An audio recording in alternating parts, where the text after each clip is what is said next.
എല്ലാവർക്കും കണ്ണൂർ കിച്ചണിലേക്ക് സ്വാഗതം. വളരെ ടേസ്റ്റിയും വളരെ ഹെൽത്തി ആയിട്ടുള്ള ഒരു മീൽ എന്ന് പറയുമ്പോൾ എനിക്ക് പെട്ടെന്ന് ഓർമ്മ വരുന്നത് കിച്ചടിയാണ് കേട്ടോ. നമുക്ക് എത്ര കഴിച്ചാലും മതിയാവില്ല, അതിന് അത്രയും ടേസ്റ്റാണ്. എന്നാൽ അത് നല്ല ഹെൽത്തിയുമാണ്. പിന്നെ നമുക്ക് ഡൈജസ്റ്റ് ആവാനൊക്കെ എളുപ്പമാണ്. നമുക്ക് കഴിച്ചാൽ വളരെ സുഖം തോന്നുന്ന ഒരു ഫുഡാണ് നമ്മുടെ ഈ കിച്ചടി. അപ്പോൾ അതെങ്ങനെയാണ് വളരെ പെർഫെക്റ്റായിട്ട് തയ്യാറാക്കി എടുക്കുന്നതെന്ന് നമുക്ക് നോക്കാം. അപ്പോൾ നമ്മുടെ കിച്ചടി ഉണ്ടാക്കാനായിട്ട് ഞാനിവിടെ 1 കപ്പ് ബസ്മതി റൈസ് എടുത്തിട്ടുണ്ട്. ബസ്മതി റൈസിന് പകരം നിങ്ങൾക്ക് ജീരകശാല റൈസ് അല്ലെങ്കിൽ സോന മസൂരി റൈസൊക്കെ യൂസ് ചെയ്യാം. പിന്നെ ഇതിലേക്ക് ഞാൻ ചേർക്കുന്നത് 1/2 കപ്പ് ചുവന്ന പരിപ്പാണ്, മസൂർ ദാൽ. പിന്നെ 1/2 കപ്പ് നമ്മുടെ ചെറുപയർ പരിപ്പും കൂടി ചേർക്കുന്നുണ്ട്. ഇനി ഇതെല്ലാം കൂടി നമുക്ക് നല്ലതുപോലെ ഒന്ന് കഴുകിയെടുക്കാം. അതിനുശേഷം നമുക്കിത് 1 മണിക്കൂർ ഇതുപോലെ റെസ്റ്റ് ചെയ്യാനായിട്ട് വെക്കാം. സമയമില്ലെങ്കിൽ നമുക്ക് പെട്ടെന്ന് തന്നെ ഉണ്ടാക്കാം, പക്ഷേ ഇതിങ്ങനെ സോക്ക് ചെയ്ത് വെക്കുന്നത് നല്ലതായിരിക്കും. അങ്ങനെ 1 മണിക്കൂറിന് ശേഷം നമ്മുടെ കിച്ചടി ഉണ്ടാക്കാൻ സ്റ്റാർട്ട് ചെയ്യാം. അപ്പോൾ അതിനായിട്ട് ഞാനൊരു റൈസ് കുക്കറിൽ സോട്ട് മോഡിൽ ഇട്ട് വെച്ചിട്ടുണ്ട്. അതിനുശേഷം 2 ടേബിൾ സ്പൂൺ ഓയിലും അതുപോലെ 2 ടേബിൾ സ്പൂൺ നെയ്യും കൂടി ചേർത്ത് കൊടുത്തിട്ടുണ്ട്. ഇതിലേക്ക് നമുക്ക് 1.5 ടീസ്പൂൺ വരെ കടുക് ചേർത്തിട്ടൊന്ന് പൊട്ടിച്ചെടുക്കാം. കടുക് പൊട്ടിയതിന് ശേഷം നമുക്കിതിലേക്ക് 1 ടീസ്പൂൺ ചെറിയ ജീരകം ചേർക്കാം. ഇനി ഇതിലേക്ക് 1/2 ടീസ്പൂൺ കായത്തിൻ്റെ പൊടി ചേർത്ത് കൊടുക്കാം.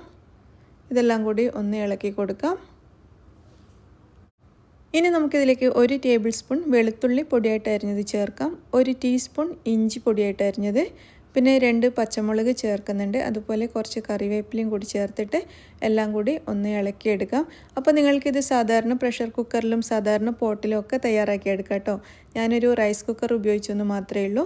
അപ്പോൾ അതിന് ശേഷം നമുക്ക് ഒരു സവാള പൊടിയായിട്ട് അരിഞ്ഞത് ചേർത്തിട്ട് നല്ലതുപോലെ ഒന്ന് വഴറ്റിയെടുക്കാം. അപ്പോൾ ഇത് നമ്മുടെ സവാളയൊക്കെ നന്നായിട്ട് വഴറ്റി നല്ലോണം കളറ് മാറി വന്നിട്ടുണ്ട്.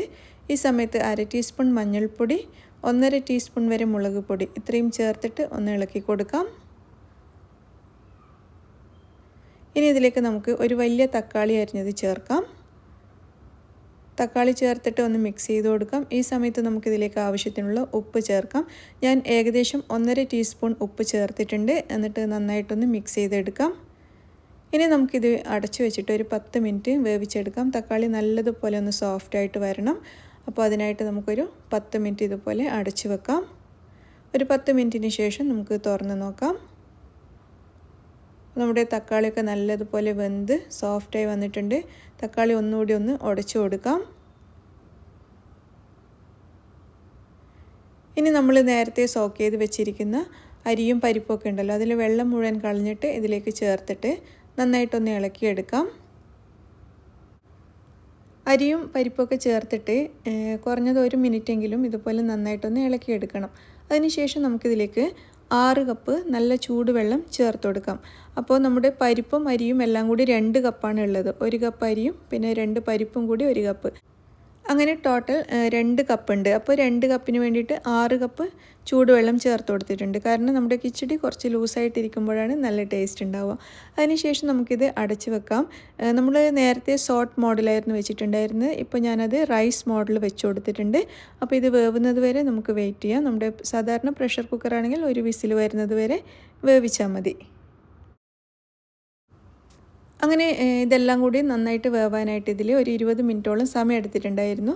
അപ്പോൾ ഇത് പാകത്തിന് വെന്തിട്ടുണ്ട്. നമുക്ക് ആദ്യം കുറച്ച് നല്ല ലൂസായതുപോലെ തോന്നും, കണ്ടില്ലേ? പക്ഷെ നമ്മളിത് പുറത്തെടുത്ത് ചെറുതായിട്ടൊരു ചൂട് കുറയുമ്പോൾ തന്നെ നല്ല ടൈറ്റായിട്ട് വരും കേട്ടോ. ഇനി നമുക്കിതിലേക്ക് കൈ നിറയെ മല്ലിയിലയും 1 ടേബിൾ സ്പൂണിൽ നെയ്യും കൂടി ചേർത്ത് കൊടുക്കാം. നെയ്യ് 1-2 ടേബിൾ സ്പൂൺ ചേർക്കാം. നെയ്യ് ചേർക്കുന്നതോടും നമ്മുടെ കിച്ചടിയുടെ ടേസ്റ്റ് നല്ലോണം കൂടും. ആ ഒരു നെയ്യുടെ ഫ്ലേവർ മുന്നിട്ട് നിൽക്കുന്നത് എപ്പോഴും നല്ലതായിരിക്കും. അപ്പോൾ ഞാൻ 1 ടേബിൾ സ്പൂൺ മാത്രമേ ചേർത്തുള്ളൂ. എന്നിട്ട് നല്ലതുപോലെ മിക്സ് ചെയ്തെടുത്തിട്ടുണ്ട്. ഇനി നമുക്കിത് ഇതിൻ്റെ ഉള്ളിൽ നിന്നും ഈ പോട്ട് മാറ്റാം. അപ്പോൾ നമ്മുടെ നല്ല അടിപൊളിയായിട്ടുള്ള കിച്ചടി ഇവിടെ റെഡി ആയിട്ടുണ്ട് കേട്ടോ. ഭയങ്കര ടേസ്റ്റാണ് കഴിക്കാനായിട്ട്. നിങ്ങളെല്ലാവരും ഇതേപോലെ ട്രൈ ചെയ്ത് നോക്കൂ. നമുക്ക് ലഞ്ചിനാണെങ്കിലും ഡിന്നറിനാണെങ്കിലും നമുക്ക് ലഞ്ച് ബോക്സിൽ കൊടുത്തു വിടാനാണെങ്കിലും എന്തിനു വേണ്ടിയും തയ്യാറാക്കി എടുക്കാൻ പറ്റിയിട്ടുള്ള ഒരു പെർഫെക്റ്റ് മീലാണിത്. അപ്പോൾ എല്ലാവരും ട്രൈ ചെയ്ത് നോക്കുക. വീഡിയോ നിങ്ങൾക്ക് എല്ലാവർക്കും ഇഷ്ടമായി എന്ന് വിചാരിക്കുന്നു. ഇഷ്ടമായിട്ടുണ്ടെങ്കിൽ ലൈക്ക് ചെയ്യാനും ഷെയർ ചെയ്യാനും മറക്കരുത്. നിങ്ങളുടെ അഭിപ്രായങ്ങളൊക്കെ അറിയിക്കുക. താങ്ക്